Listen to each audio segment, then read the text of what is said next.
Technical. You're listening to CRSS Productions.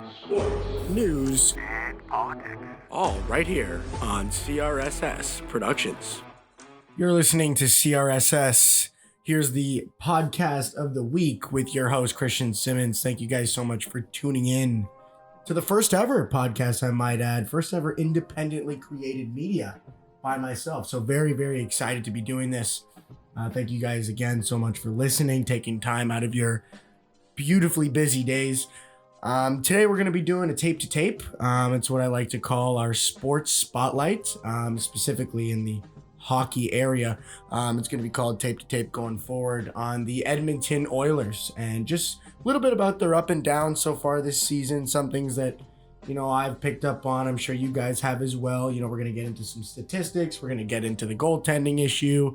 We're going to talk a little bit about this new guy, Chris Knobloch, a little bit about his history, where he came from, where he's coached before, so on and so forth. We're going to get into all that stuff today. And maybe at the end, we'll visit a couple of trade options for Edmonton, who they're willing to maybe give up, who they're willing to acquire, specifically in the goaltending area. I think that is the primary point of concern for this Edmonton team. Top heavy, lots of talent. Defense a little bit shaky as well, but I think goaltending is really where it's at for this club. Anyways, just to give you a little introduction as to who I am. My name is Christian Simmons. I'm originally born and raised in Markham, Ontario, alongside my twin sister Sophie, who is also a lifetime athlete as well as myself. She's played some hockey throughout her life for the Scarborough Sharks. And at the Guelph University, for the Guelph University Griffins, the varsity team out there. So, go Griffins, good for her. I myself played a little bit of hockey in my day for the Markham Waxers and the Richmond Hill Stars. Proud to say that I am a proud Waxer. That's definitely where I, resided for the majority of my hockey career. Have some great memories with some of those guys. Shout out my Waxer boys, 2002 born. Had a great time with you fellas. I also played for the Stars, like I mentioned, for a couple of years in AA and in Single A. Had a great time with that team as well. Ran a little bit for, a cross-country and long-distance road team out there in Markham. Did the Sporting Life 10K, ran at the National Championships. Had a relatively competitive but not necessarily successful running career. Did enjoy it nonetheless. Played baseball for the Markham Mariners, won a OBA, Ontario Baseball Association Provincial Championship. Wow, that's a tongue twister with the Markham Mariners back in 2011, I believe. Really, really enjoyed that. Shout out G-Man. I don't know if he's listening to the pod, but if he is, he's probably the most talented baseball player I ever shared the field with. He's out in the States somewhere playing baseball. Played a little bit of lacrosse and house league in Markham. As well as soccer and a couple of other things at a house league level, very basic, but nothing too special. Moving on to my education, I spent a couple years at Unionville Public School, grew up with a great group of guys, some great athletes, and obviously we kind of flooded into Bill Crothers Secondary School, an athletic high school coming out of UPS. That was kind of the dream, let's all apply to this sports school and see how it goes. Thankfully, we all got in. Shared the classroom with the likes of Luke Strickland and Thomas Grossi, my two shout outs in the hockey aspect of things growing up. Probably the two most successful guys of my age group, that I was actually, from a social perspective, actually interacting with. Luke Strickland is currently playing at LIU, Long Island University. Brand new Division program out there, Division 1 program, sorry. So huge shout out to him. That's fantastic.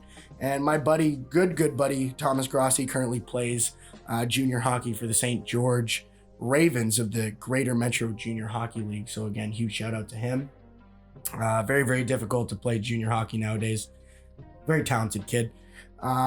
Currently studying broadcasting at Niagara College. Found my new passion here with broadcasting, sports journalism to be specific, and I'm hoping in the coming years to have an opportunity to cover some of the most prolific and important sports events. Obviously starting some stuff here on my own just, creating some shows specifically around hockey, news, hot takes. Maybe we'll get some politics stuff going on later. You never really know. But anyways, it's CRSS, CRSS, all uppercase, Productions, all lowercase, Productions on all socials. So please give me a follow if you do enjoy today's podcast. Definitely come back for the next episode. You're not going to want to miss it. Anyways, enough of the background story. Let's get into the Edmonton Oilers, guys, because what is going on with this team? It is crazy. It's all over the place. I mean, you got Connor McDavid's roller coaster of a year. You got Leon Draisaitl, who seems to have ankle weights taped to the guy's ankles. I don't know what's going on with him. Got a cinder block on his foot. The orthopedics are not working for that guy. They're made out of cement. Zach Hyman's been a huge bright spot for this team. I think Chris Knobloch coming in has brought some new energy, which is definitely exciting for the guys. I think it's definitely a huge refresher. I think that's something that they definitely needed coming into wrapping up November. I think it was pretty poor. They wrapped up November with a 3-7-0 in the last 10 games, outscored 50-33 over the last 10 in that stretch. Obviously, some games have happened since, but that is the poorest stretch in the recent Edmonton Oilers history, which led to the obviously well-documented Jay Woodcroft firing, which is crazy in itself. I mean, the guy was an extremely successful coach with the club last year. Nonetheless, he is out. Chris Knobloch is in, and all the power to him. On that subject, Chris Knobloch, let's get into a little bit of this guy's history. Drafted to the NHL in 1997 by the New York Islanders. He actually had a playing career from 1999 to 2006. Nothing crazy, but he did play in the NHL. For those of you out there who are, this guy's never played a day in his life, he doesn't know what he's doing. He does. He was a professional, and quite a good professional at that. I mean, most people who follow professional hockey long enough realize that it is not an easy task to make the NHL, let alone play in the NHL for 7 years. Anyways, immediately following his playing career, he went on to coach, starting in 2006 to present, starting with the Kootenay Ice in the WHL. Had quite the successful first season. Team went 46-21, 1-4. Won 16 out of their 19 playoff games, and they won the Ed Chewineth Cup, the WHL championship. Not a bad first year, right? I think that's when he realized, hey, we got something going here. He's got some traction in the coaching area, and it obviously he only progressed from there. Went to the Erie Otters in 2012 to 2017. Obviously, lots of talk about how he's coached McDavid in the past, and obviously that's where he did coach McDavid alongside a couple of other pretty talented NHLers. Anyways, he went 204, 58, 7-3 throughout that time, winning at least 50 games each season. The Hamilton Spectator Trophy for the best record in the 2015 and 2016-17 seasons. They were fantastic, absolutely phenomenal over those 2 years. Obviously was a huge part of Connor McDavid's younger years, watching him turn into the superstar that he is now. I think Edmonton's really hoping, they can find that groove, find that chemistry from coach to player, and really get, whatever it is that they had with a almost 3 times as many wins as losses in Erie. Get that same mojo going in Edmonton. I'm sure Oil Country will be very pleased with that. In 2015, Knobloch coached the World Juniors team in Canada, and in 2017 he was the under 20 assistant coach, where they won a silver medal. So he has coached a little bit on the international stage. He was an assistant coach for the Philadelphia Flyers for 2 seasons, 2017-2018, 2018 to 2019. Unfortunately, nothing major to be noted there. I mean, Philly's had a rough go of it over the last few years.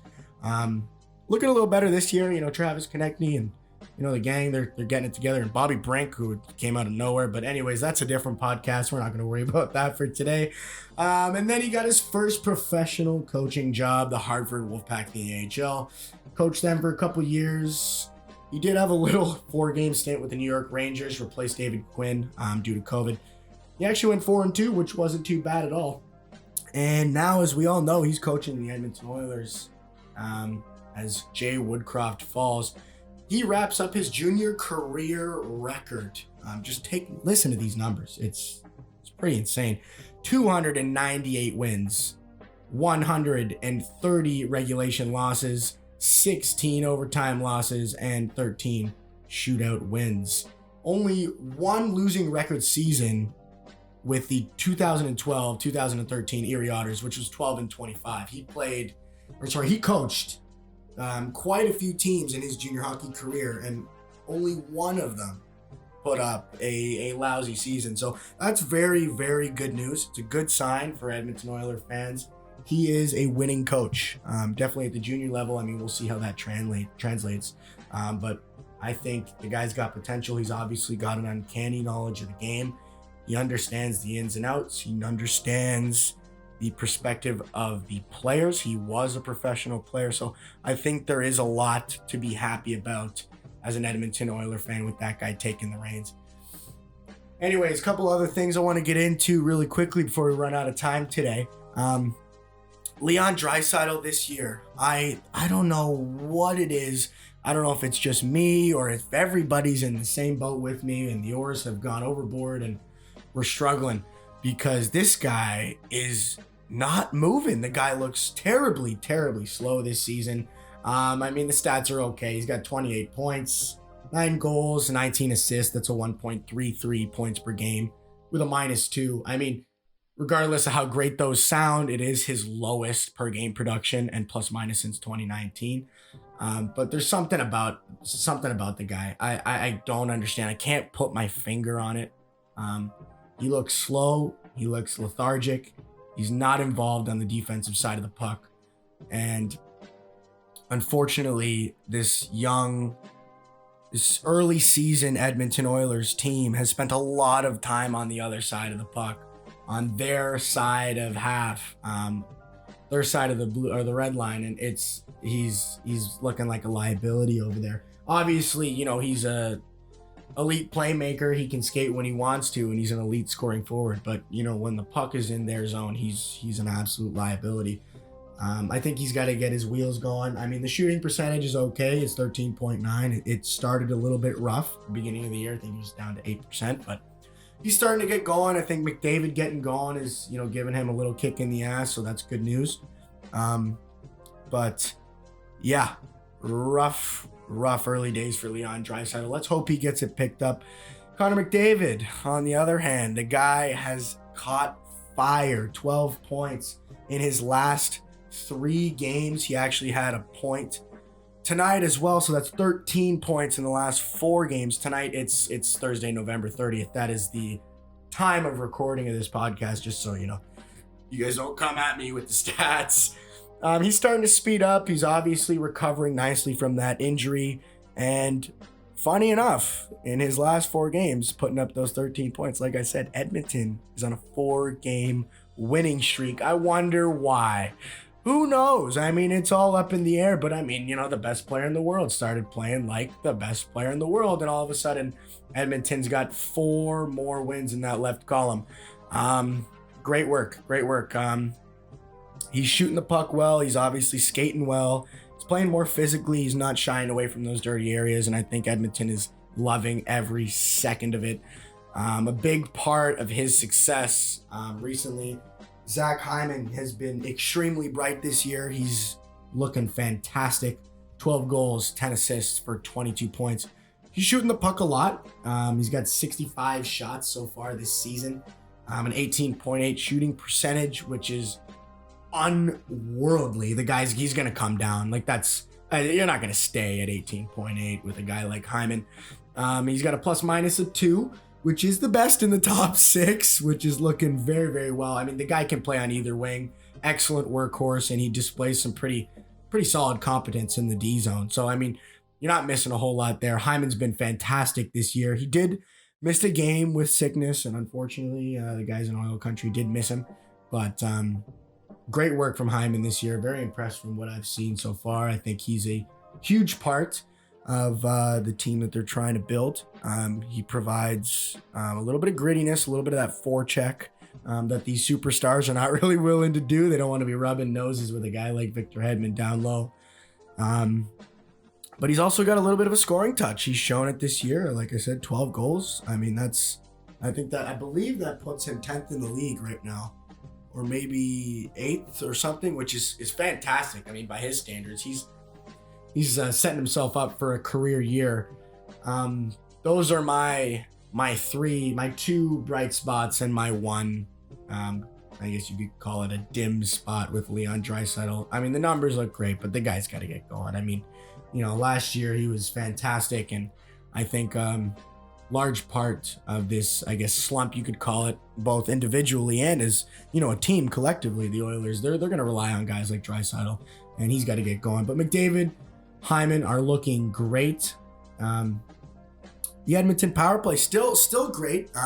Went down from 32% to 26%. I mean, still has them at 5th in the league. 12th in goals per game at 3.33, which is not bad considering they were on a little bit of a skid there, but 30th in goals against, 3.71. And this is the catalyst, the mood, the theme of this podcast is that they got to get something figured out defensively, goaltending or otherwise. It's not working in Edmonton. They're giving up 3.71 goals against per game. They got to figure it out. On that note, goaltending is something that's been, very well documented in Edmonton. I think something that's been a little bit under-documented is their AHL goalie, Olivier Rodrigue. I mean, huge prospect. I mean, so far so good down there in the AHL. I mean, he has taken a little bit of a backseat with Jack Campbell coming down. Obviously, getting the professionals not professional. I mean, Olivier Rodrigue, he's also a professional, but getting their higher paid goalies' confidence back is obviously at the top of the priority list. So he's not playing as much as he was, but his first 3 games, he was 2-1, 2 goals against average per game with a 9.42 or 0.942 save percentage. That put him at the top of the league so far this year. 9th in the AHL last year with a 0.911 save percentage. The guy won a gold medal with Canada in 2021 at the World Juniors. He's also the son of Sylvain Rodrigue, longtime NHL goalie. Unfortunately, he's not looking ready to come up yet, but if everything goes to bleep, you got a future goalie down there. I mean, he's got to work on his strength, as he matures, but he's got that elite side-to-side movement that NHL scouts salivate over, and he's gonna work on compensating for that size, the lack of size rather. But I think very, very bright future with Olivier Rodrigue in an Oilers jersey. Unfortunately, Stuart Skinner this year he's been on and off. I mean, the guy's obviously he's talented, but something's got to give. I mean, an 8.76 save percentage this year, high danger save percentage of 0.716, which is not cutting it, and a goals against average of 3.31. I think there's lots of work to be had there. Second year player. I mean, lots of potential. He's getting more consistent. But for the 2.3 million we're paying this guy, I mean, when you compare that to some of the other goalies around the league, I mean, a couple million under Thompson out in Vegas and Aiden Hill out in Vegas, and just some of these other guys, around the league who are performing at an elite level. I think that 3.31 and that 8.76 has to rebound at some point. Otherwise, they're gonna go looking elsewhere, and we're gonna get into that. I mean, I've drafted up a couple of potential targets for Edmonton. I think there's lots of guys out there that would definitely fit in to their current scheme, their current their game plan, and just the night-to-night hockey they're trying to play. I think there's some guys out there that are definitely looking to get on the move at some point. And anyways, we'll get into that. But like I said, I think the guy, he's not the quickest goalie out there. He's got to work on playing bigger.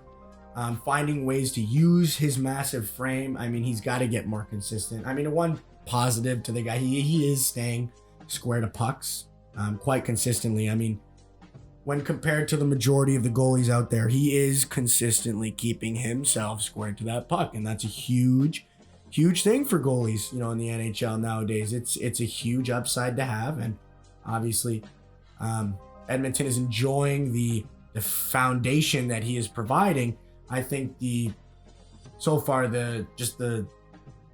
performance he's displayed in the early season is not up to the potential and the expectations that they had for him coming in. Just a really sad look so far for the Edmonton Oilers defensively. I think it might be time to consider letting go of, a guy like Warren Foegele or a guy like Ryan McLeod. I mean, at the end of the day, like, guys, we got to keep the puck out of our net. I mean, it doesn't matter. You got superstars after superstar after superstar. You got goal scorers. You got grinders. You got guys who can win those nitty gritty battles, and you got guys who can put the puck in the net. But if you don't have guys who can keep the puck out of your net, you're not going to win hockey games. And I think early on in this year, it's really highlighted just the desperate need for those guys who can fill those defensive roles in Edmonton. And I think huge trade options for me are going to be on the back end, that anchor point, that number one bona fide goaltender. And a couple of my options are, I already mentioned them. I mean, Logan Thompson in Vegas. So far, phenomenal this year, 2.48 goals against average with a .920 save percentage. He's been phenomenal this year. He's an impressive career in the ECHL and the AHL, earned him a spot in the NHL. Guy came out of nowhere. I mean, not the typical route to the NHL for most superstar goalies, but he's made it work, and Vegas is happy they found that needle in the haystack. He's been fantastic. He can look a little chaotic at times with his acrobatic style, but he does find a way to keep the puck out of the net, and to be honest, that's really all that matters. So they're very, very happy with what they have out there with Logan Thompson. They also have Aiden Hill, another guy on my list with a 1.97 goals against average. It gets better out there, believe it or not. Vegas, two studs in net with a .932 save percentage. He's making $4.9 million a year. So I think Aiden Hill is their mainstay. I sound like the Bar Down podcast. Mainstay for the Vegas Golden Knights. But I think they would definitely be willing to move one of those goalies around in exchange for, some forward depth. I mean, if you got to give up Ryan Nugent-Hopkins at this point, I mean, he does have a no move clause, so that might be tough. But, you're going to find a way around it. Guys like Warren Foegele, Ryan McLeod, they can be dished. You can throw some picks in there and maybe secure yourself one of these number one bona fide goaltenders. And, we'll see how that works. But these are some options. Aiden Hill's got an 8-team no trade list. I mean, we're hoping Edmonton shouldn't be on it. I mean, he was born and raised in British Columbia. So with that being said, I mean, you'd think, you'd want to think the guy would want to play close to home or relatively close to home, but you never really know with that. So let's hope, that is something that could happen in the near future. I mean, he's got the NHL size, he's 6'6", 210 pounds. Consistency has escaped him as a young goalie. It happens quite a bit in the pros. But he's got the massive upside, and, he's got to become a little bit more efficient as a butterfly goalie. Protecting those bottom corners in that 5-hole has been an issue for him. He's 6'6" and 210 pounds. I mean, the guy's massive. So it's going to be tough for him to get down there. But I think if he can clean up that aspect of his game, you're looking at a well-rounded superstar goalie. And he's going to earn every penny of that $4.9 million. Anyways, moving on to Linus Ullmark out of Boston. The guy is, he's all time. Fantastic goaltender. I mean, Boston, again, they're on this list, very similar to Vegas in the sense that they got two goalies. They got goalies that they may be willing to get rid of. And it's as simple as that. I mean, whether they will get rid of them or not, they got goalies that, quote unquote, are dispensable. They can be moved. You can find a way to survive without them there. So if Edmonton, serves up a juicy filet mignon of a trade offer, I could definitely see them jumping on it. Anyways, Linus Ullmark from Boston, 210 goals against average with a .932 save percentage. Fantastic. He's the backup to Jeremy Swayman. Swayman also fantastic goaltender. I mean, the guy is phenomenal. It doesn't get any better. I mean, Boston is living the dream out there in the back end, but very talented goaltender. He's just got to stay healthy, and his best ability is availability. He's just got to keep himself in between the posts, but I think Linus Ullmark is definitely a number one candidate for this Edmonton Oilers team moving forward. Moving on, New York Rangers, Jonathan Quick. Guy's going to be UFA at the end of the season. Maybe in the offseason they can jump on him. So far this year, 5-0-1, 2 shutouts, a 1.68 goals against average, and a 940 save percentage. He's aging like fine wine, my friends. This guy he's been great this year. His athleticism has faded a little bit. I mean, as he's getting a little bit older, that's to be expected, but he has adjusted. He's playing deeper in his crease, just to keep himself in position, and he's making those late career adjustments, and they are working. I think Jonathan Quick, at his age, his experience, some of the leadership and the talent he can bring to this Edmonton team, very, very, very appealing. I think they should definitely have him in their crosshairs. I mean, Jonathan Quick, big time goalie. In Anaheim, John Gibson. He's got 4 years at 6.5, just under 6.5, 6.4 million. He's looking for a trade. He's one of those goalies right now. He's looking to move out of Anaheim. 4-8-0 so far. I mean, Anaheim's had a rough go of it, obviously. Part of the reason why he's shopping himself around. 2.69 goals against average and a 911 save percentage. Those stats are still looking good. Playing on a team who hasn't been fantastic. His athleticism is great. He's an absolute workhorse of a goalie. He can give you 60 plus games a year. He can turn good teams into great teams and bad teams into competitive teams. I think he's one of those franchise changing goaltenders if you can get your hands on him. And he's improved his conditioning quite a bit. He can, like I said, he can play long nights. He can play back-to-backs. He can play all year. If Stuart Skinner needs some time to develop, put him in the backup role and, get John Gibson in there. Get him in there. Maybe bring up Olivier Rodrigue. Put John Gibson in that number one role. Let Rodrigue learn from Gibson as he gets a little bit bigger, a little bit more mature. And then unload Stuart Skinner. Unload Warren Fogle. Get these guys out of there so you can bring in the type of defensive depth that you need. That's just the way that I look at it. And my final option from Pittsburgh, Tristan Jarry. He's got 5 years left at 6.8 million. He's not looking for a trade. I mean, Pittsburgh is probably not looking to move the guy either. Number one bona fide goalie out there for the Penguins, but they won't be competing for much longer. I mean, he's 6-8-0. The team, I don't know, they're not doing too great. 2.47 goals against average with a 916 save percentage. He's shown stints of excellence. He has that NHL talent that's required to be a goalie. Unfortunately, he doesn't have the size. His consistency does need to improve a tad bit, but he does have that workhorse nature to him. Just like Gibson, he's got plenty of stamina, and I think he's a guy who's going to earn his money night in, night out. He's going to show up every night, and that's what you need in Edmonton right now. You need that consistency, because unfortunately, it has escaped them on a consistent basis out there, and it's sad to say. I mean, my trade release options, some guys that we could potentially unload in Edmonton. Warren Fogle, 3.25 million. That's going to expire at the end of this year. It breaks my heart to be talking about Warren Fogle in a distasteful manner. I mean, the guy is from Markham, Ontario. He's a hometown boy. Grew up right around the corner from where I'm from. Unfortunately, he hasn't been all too productive this year. 3 goals, 5 assists for 8 points, and a -11, guys, a -11. He is a consistent 30-point guy, just he's not really playing up to his contract right now. He plays with a ton of aggression, and I love it. I love watching the guy. Unfortunately, he's having difficulty finding his home. In those 4 lines. I mean, he is bouncing around quite a bit in the middle 6, but he does pose value to any contender to fill up any roles in that bottom 6. If he finds, a consistent home and a consistent 2 tandem line mates to play with, and he gets comfortable. Watch out. The guy has speed. He's got a shot. He's got the physical play to him. I think he's a playoff player. He's a playoff player. So you shop that guy around at the deadline. You'll have plenty of suitors. Boston. Throw that guy Boston's way. You might get a goalie back. Who knows?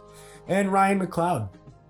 Very similar to Fogle. He just hasn't really proved the ability to produce.